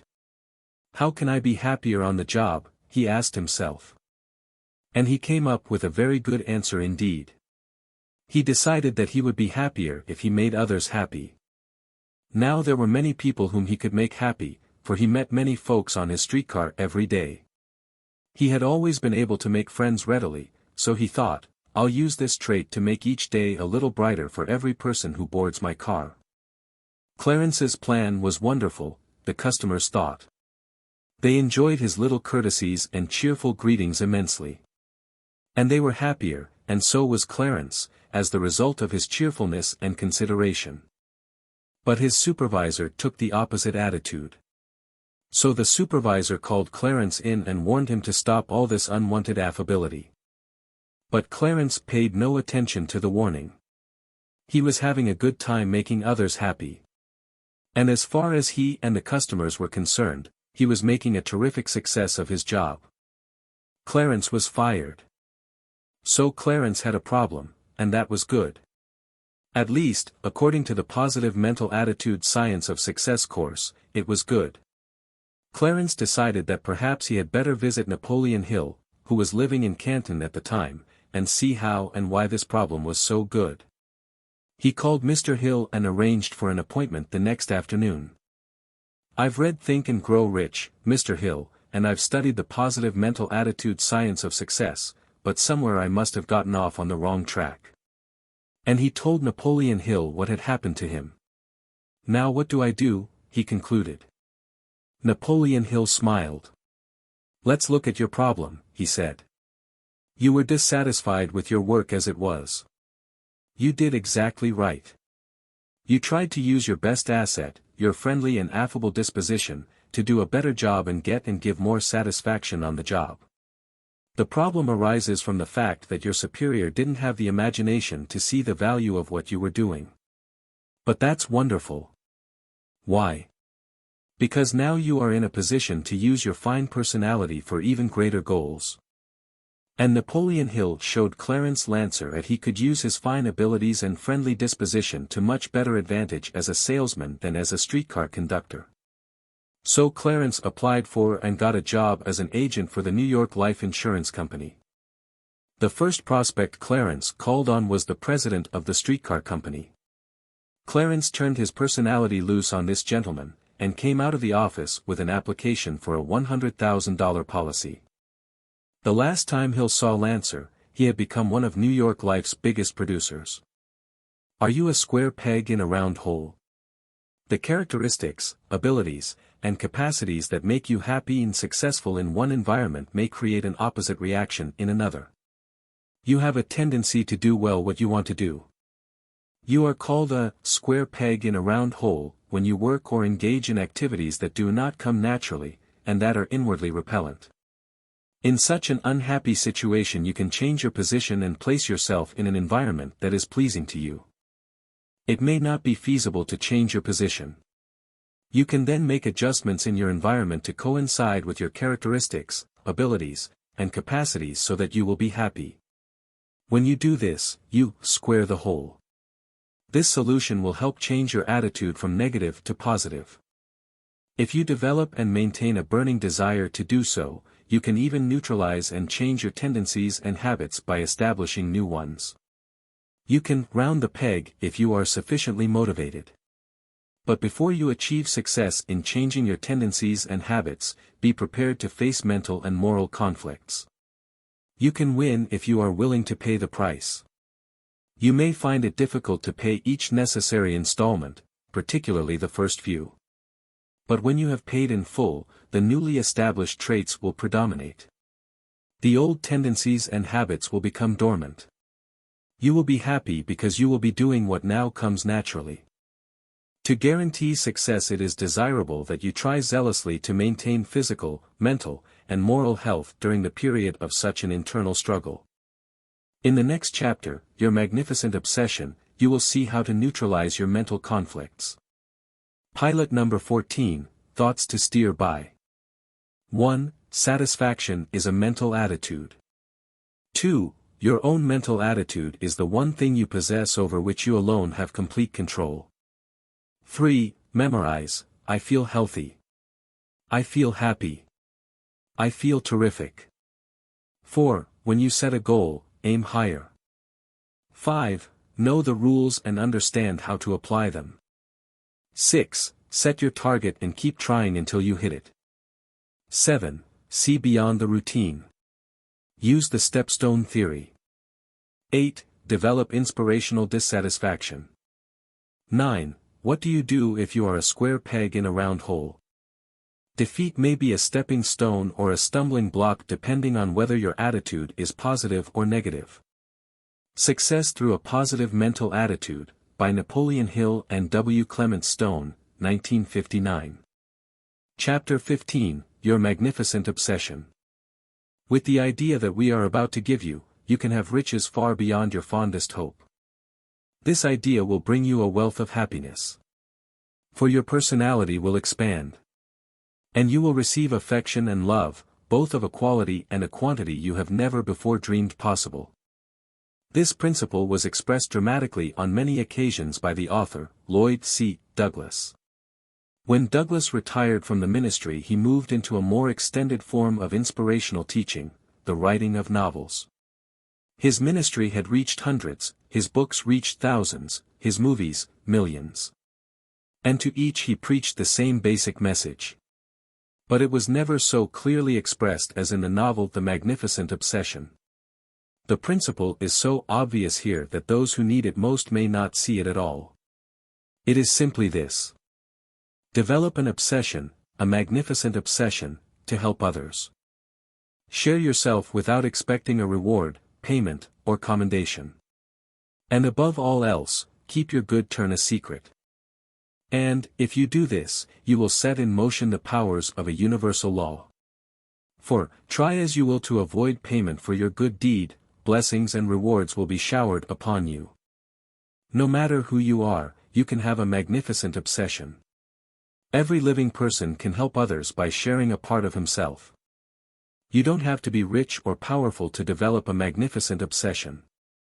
Regardless of who you are, or what you have been, you can create inside yourself a burning desire to be helpful to others. Take, for example, the sinner with a magnificent obsession. You'll never know his name. That's a secret. When he was asked to help the Boys' Clubs of America, an organization the sole purpose of which is the building of character in children, with a small donation, he refused. In fact, he was more than rude to the man who had called to interview him on this occasion. "Get out," he said. "I'm sick and tired of people asking me for money." As the representative was walking toward the door to leave, he stopped, turned around, and looked kindly at the man sitting behind his desk. "You may not wish to share with the needy. But I do. I'll share with you a part of what I have, a prayer, may God bless you." And then he turned swiftly and left. You see, with a flash of inspiration the Boys' Club representative had remembered, "Silver and gold have I none, but such as I have give I unto you." And a few days later an interesting thing happened.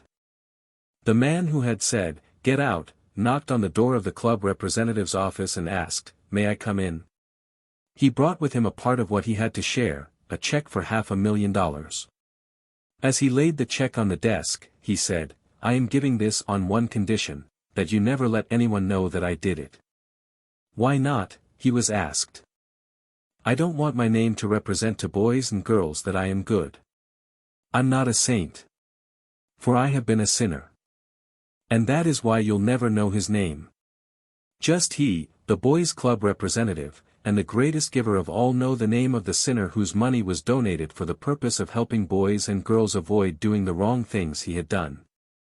Like the Boys' Club representative, you may not have money, but you can share by giving a part of what you have. And like him, you can be a part of a great cause. And you, too, when you give, can give generously. Your most preciously valued possessions and your greatest powers are often necessarily invisible and intangible. No one can take them.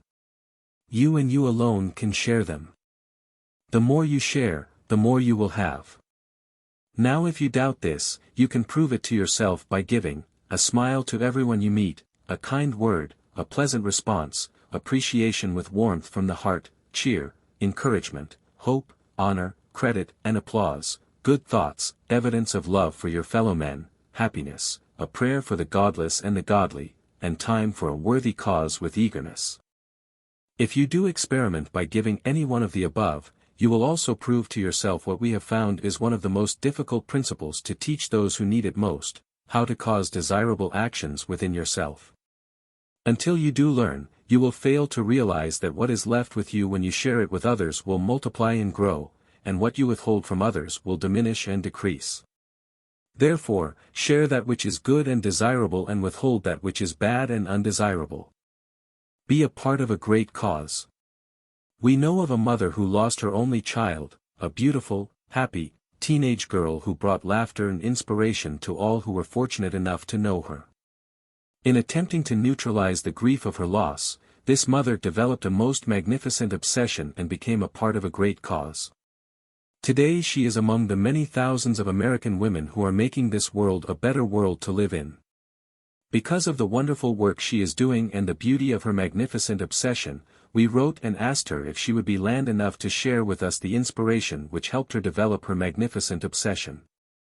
Her response was, "The searing agony of losing our beloved daughter is never far away in my mind. Conceived in love and nurtured with love, she held our entire future and all our hopes in every sense of the words. The Almighty took our only child from us at the age of 14.5. It is impossible to describe our loss.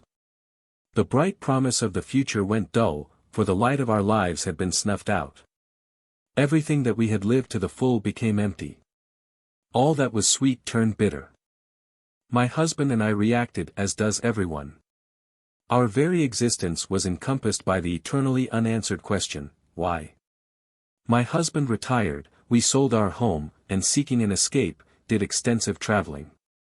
Only when we came face to face with the harsh reality that we couldn't run away from our sadness and our memories did we return.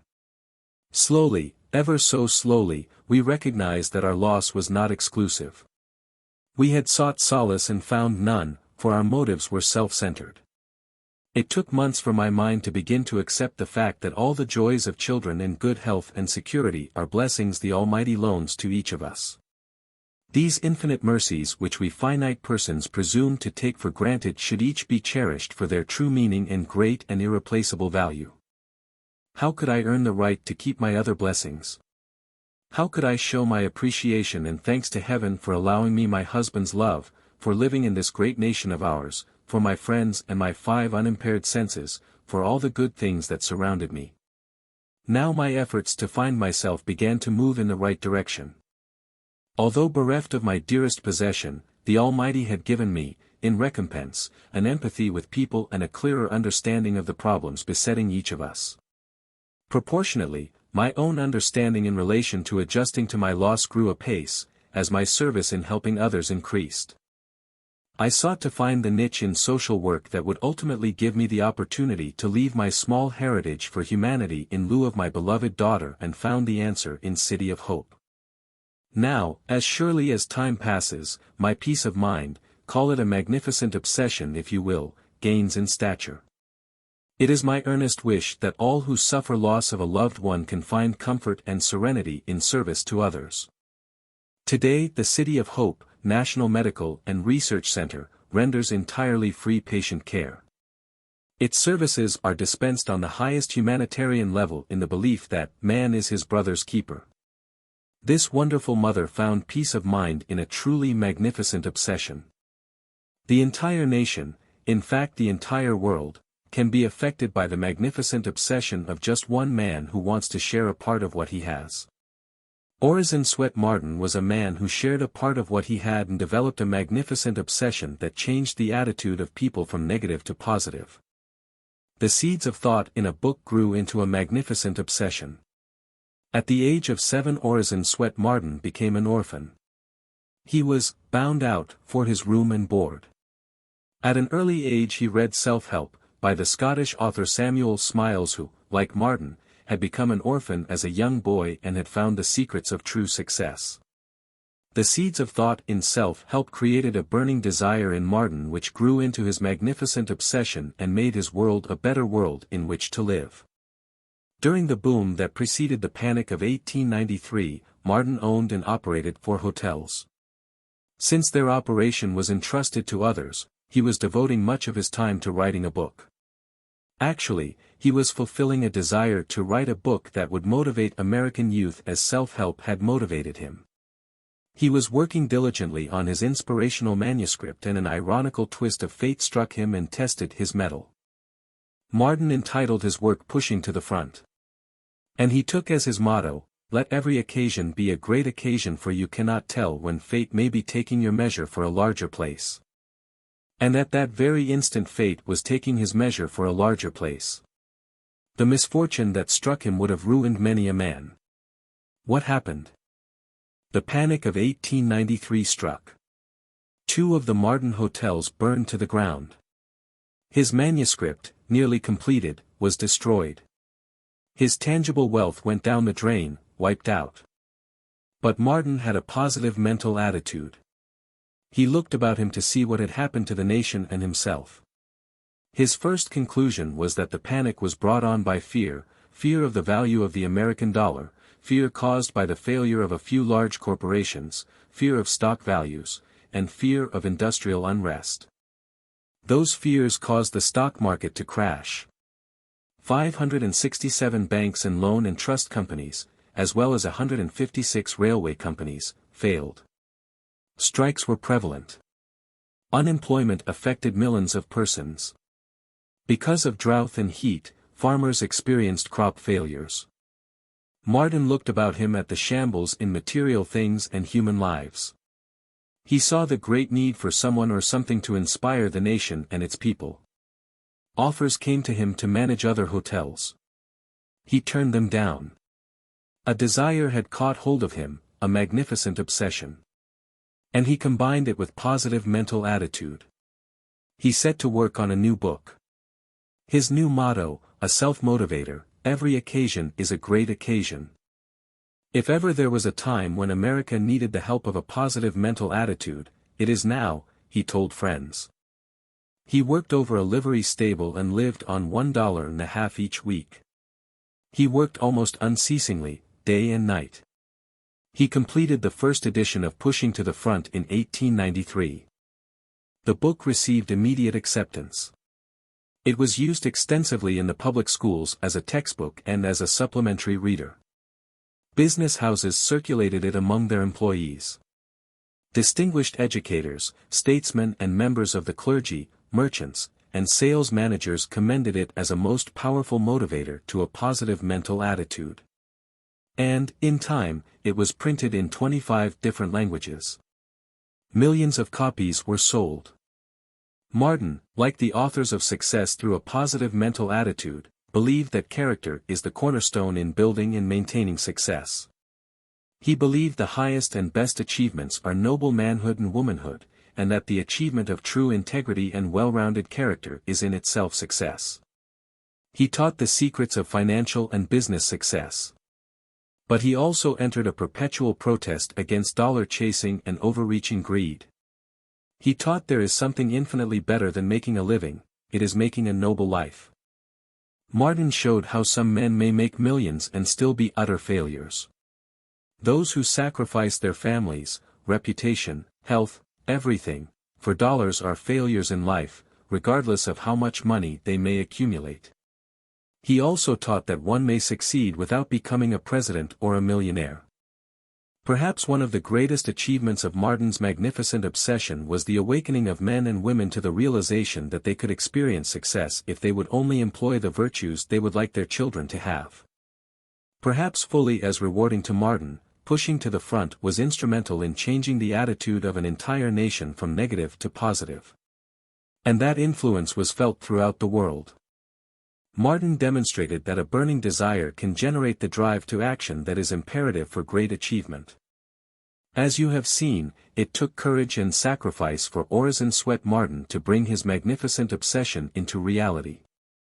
A magnificent obsession does take courage. You may need to stand alone in combating and repelling the ridicule and ignorance of the experts. Like great discoverers, creators, inventors, philosophers, and geniuses, you may be termed crazy, nuts, or a crackpot.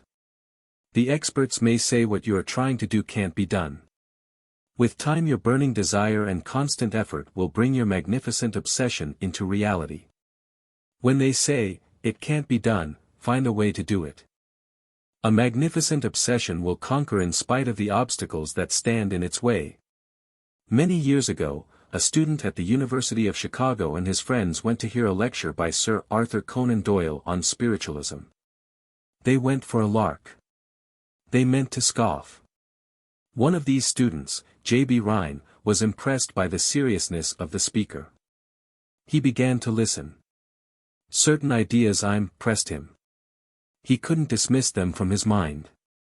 Sir Arthur Conan Doyle referred to men of great repute who were searching into the realm of psychic phenomena.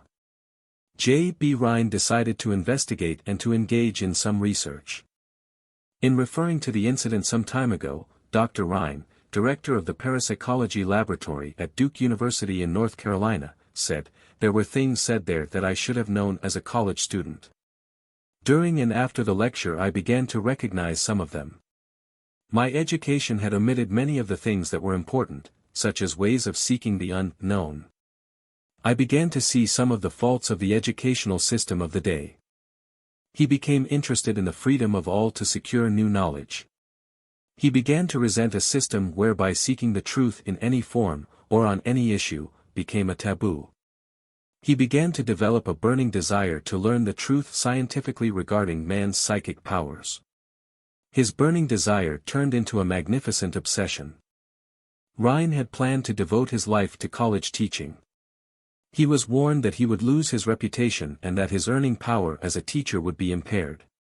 His friends and college professors ridiculed him and endeavored to discourage him.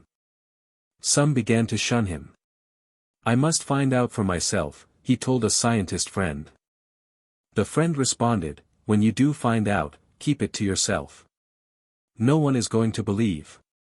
He did keep his discoveries to himself until he was able to develop confirmed scientific proof.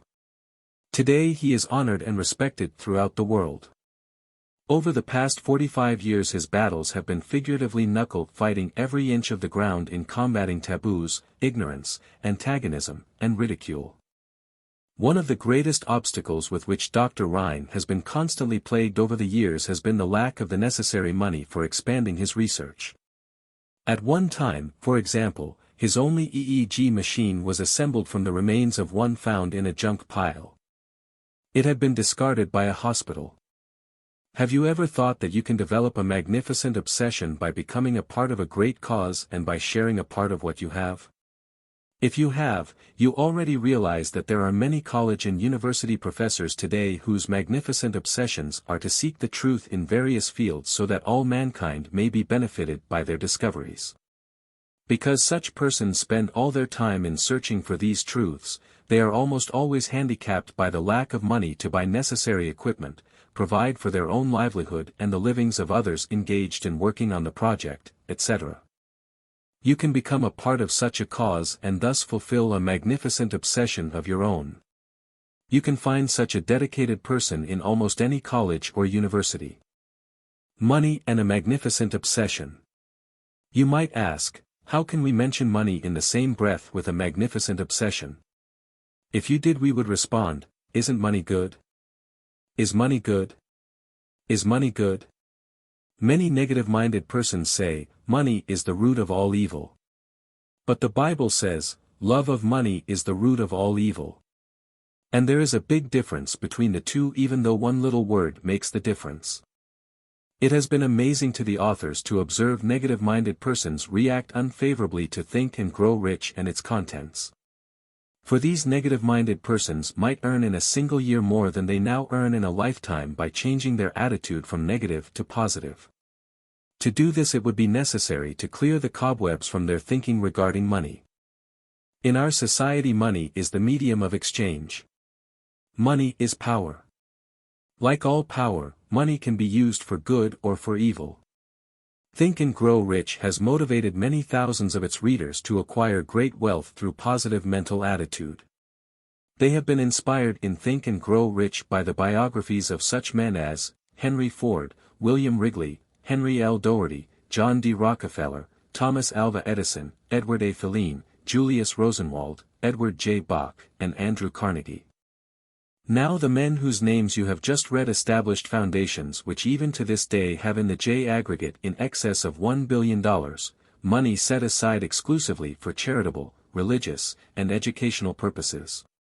Today expenditures and grants from these foundations total in excess of $200 million in a single year. Is money good? We know it is. The magnificent obsessions of these men will live in perpetuity. And the story of the life of Andrew Carnegie will convince the reader that Carnegie shared with others a part of what he had, money, philosophy, and something more. In fact, Success Through a Positive Mental Attitude would not have been written if it were not for Andrew Carnegie. That is why this book is dedicated to him, and to you. Let's talk about him and you. Let's learn from his philosophy. Let's see how we can apply it in our lives. A simple philosophy grew into a magnificent obsession. A poor Scottish immigrant boy became the richest man in America. His inspiring story and motivating philosophy are found in the autobiography of Andrew Carnegie. As a boy and throughout his life, Carnegie was motivated by a simple fundamental philosophy: anything in life worth having is worth working for. This simple philosophy grew into a magnificent obsession. And before he died at the age of 83, Carnegie had worked diligently for many years to share his great wealth intelligently with those then living and with future generations. While he lived, Carnegie was successful in giving approximately $500 million through direct grants, foundations, and trusts. His contribution of millions of dollars for the establishment of libraries is a well-known example of the application of his standard. Anything in life worth having is worth working for. And the books in these libraries have been, and will continue to be, of benefit only to those persons who work to get the knowledge, understanding, and wisdom they contain by reading and studying them.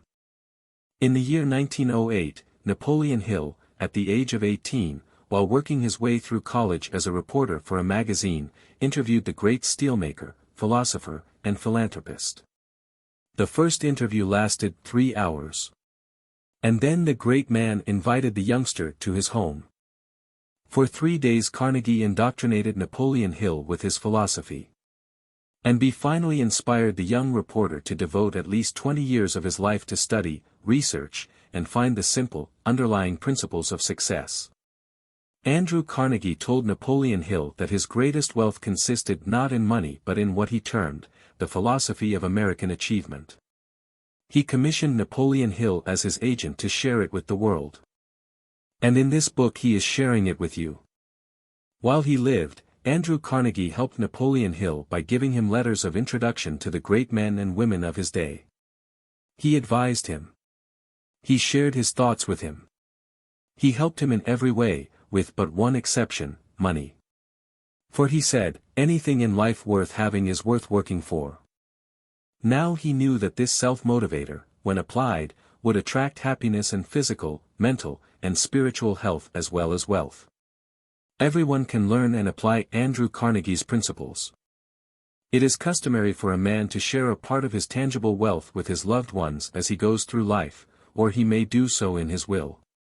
This world would be a better world to live in if each person would leave, as an inheritance to posterity, the philosophy and know-how that brought him happiness, physical, mental and spiritual health and wealth, as did Andrew Carnegie.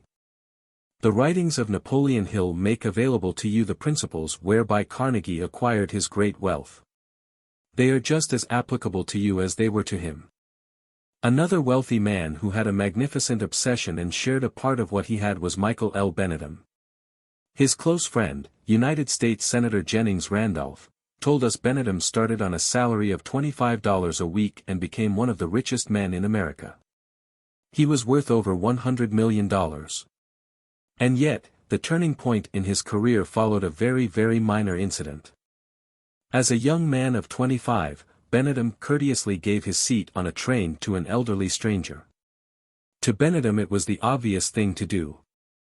And the elderly stranger turned out to be John Worthington, General Superintendent of the South Perm Oil Company. In the conversation that followed, Worthington offered Mike Benedum a job.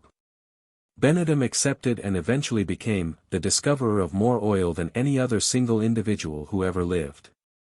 Some people say you can judge a man by the philosophy by which he lives. Mike Benedum's philosophy about money went something like this: I'm just a trustee for it and will be held accountable for the good I can accomplish with it, both in the community as a whole and in behalf of opportunities for people coming up, even as I was given an opportunity, back when. Like so many others with a magnificent obsession, Benedum lived to a ripe old age. On his 85th birthday, he said, I have been asked how I keep going at my age. My formula is to keep busy so that the years go by unnoticed. To despise nothing except selfishness, meanness, and corruption. To fear nothing except cowardice, disloyalty, and indifference. To covet nothing that is my neighbor's except his kindness of heart and his gentleness of spirit. To think many, many times of my friends and, if possible, seldom of my enemies. As I see it, age is not a question of years. It is a state of mind. You are as young as your faith, and today I think I have more faith in my fellow man, in my country, and in my God than I have ever had. You live longer with a magnificent obsession. Of course, it's the old story, the man who has something to live for lives longer. We realized this when we became well acquainted with men like the Honorable Herbert Hoover and General Robert E. Wood, who were doing so much for American youth when they shared their time and money with the Boys' Clubs of America. And they were long-lived because of their magnificent obsessions. They devoted their thinking and time to projects that benefited others and, because their lives were the good lives of men with magnificent obsessions, they experienced the pleasure and therapeutic value of the esteem and love of their fellow men. Of course, you may not have the material wealth of an Andrew Carnegie or a Michael L. Benedum, but that does not deprive you of building your own magnificent obsession. At least, it didn't Irving Rudolph. They're all in jail but my brother and me. Irving devoted his life to helping boys in blighted neighborhoods. This work was in gratitude for having been saved by a new boys' club in the rough neighborhood in which he was raised. How did Irving Rudolph get started in boys' club work? He lived in a poor neighborhood, North Avenue and Halsted Street in Chicago. He traveled with a tough crowd. There was plenty of trouble. Plenty of things for boys to get into that they shouldn't. And not much to occupy their time to keep them out of trouble. One day a boys' club was started in an abandoned church in the neighborhood. My brother and I were the only two fellows in our gang who visited the club, Irving explained. They're all in jail but my brother and me. If it hadn't been for the Lincoln Unit Boys Club, we'd be there, too. Irving was grateful for what the boys' club did for him and his brother. And he devoted his life to helping boys in blighted neighborhoods. Through his enthusiasm and zeal, large donations were received to support the Chicago Boys' Clubs. Through him, men and women of influence were attracted to this cause. I feel that my work is only a token payment of my gratitude to a higher power for bringing me and my brother under this influence, Irving explained. Then he added, just visit a boys' club. See for yourself the good work that is being done. You will then feel a part of what I feel for the kids who have the need I had. Now there are thousands of men and women who are fulfilling their magnificent obsessions in sacrificing time and money to help the Boy Scouts of America. Your life has benefited from their magnificent obsessions if you do your best to try never to violate your honor by lying or cheating and always try to fulfill the responsibility with which you are entrusted. If you keep clean in thought and body, if you exemplify clean habits, clean speech, clean sport, if you associate with a clean crowd. If you stand up for the rights of others against the undesirable influence and coaxing of friends and threats of enemies, if defeat inspires you to try to succeed, if you have the courage to face danger in spite of fear. If you work faithfully and make the best of your opportunities, if you don't wantonly destroy property, if you save money so that you can pay your own way in this world and yet be generous to those in need and give financial help and time to worthy causes, if you do a good turn each day without expecting compensation.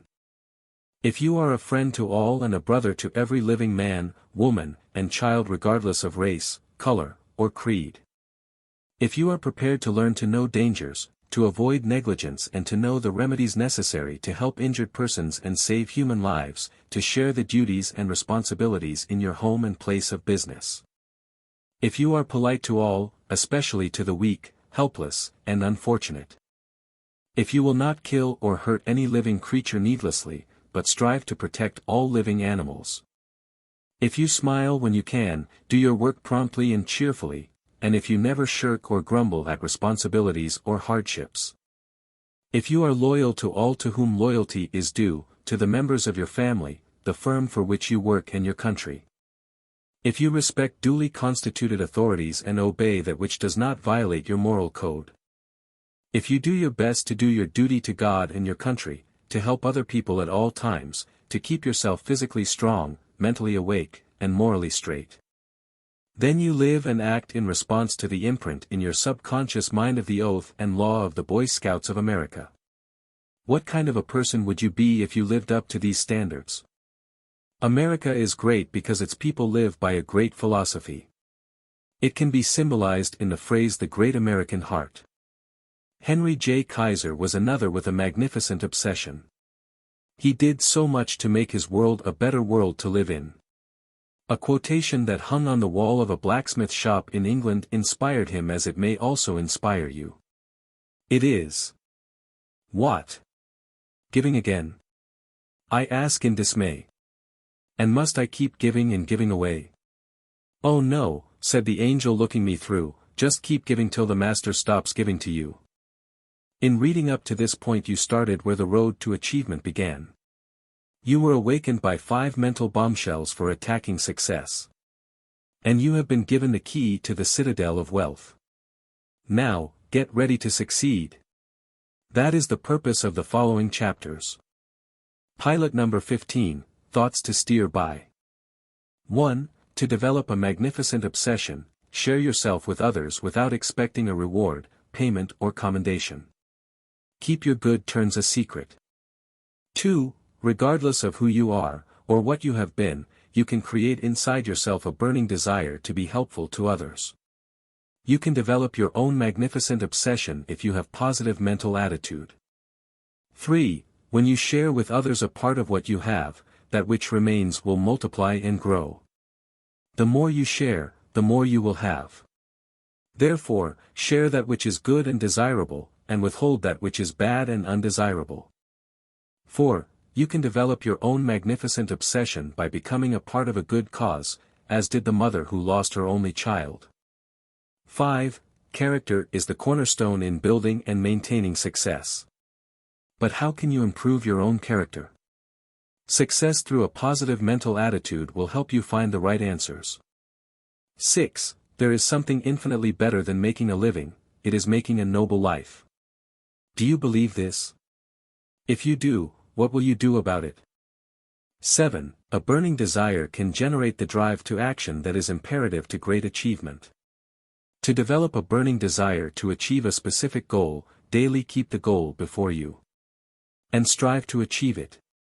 8. It takes courage and sacrifice to develop and maintain a magnificent obsession.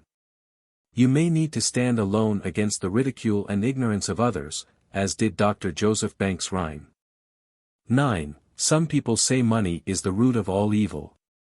But the Bible says, love of money is the root of all evil.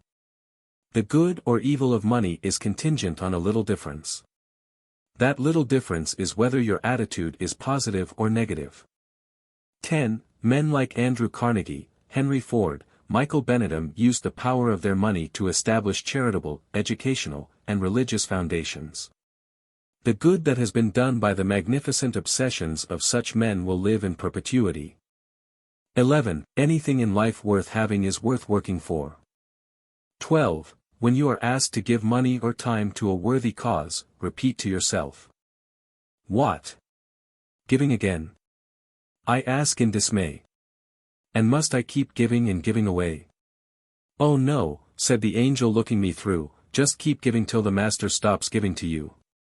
That which you share with others will multiply, and that which you withhold will diminish.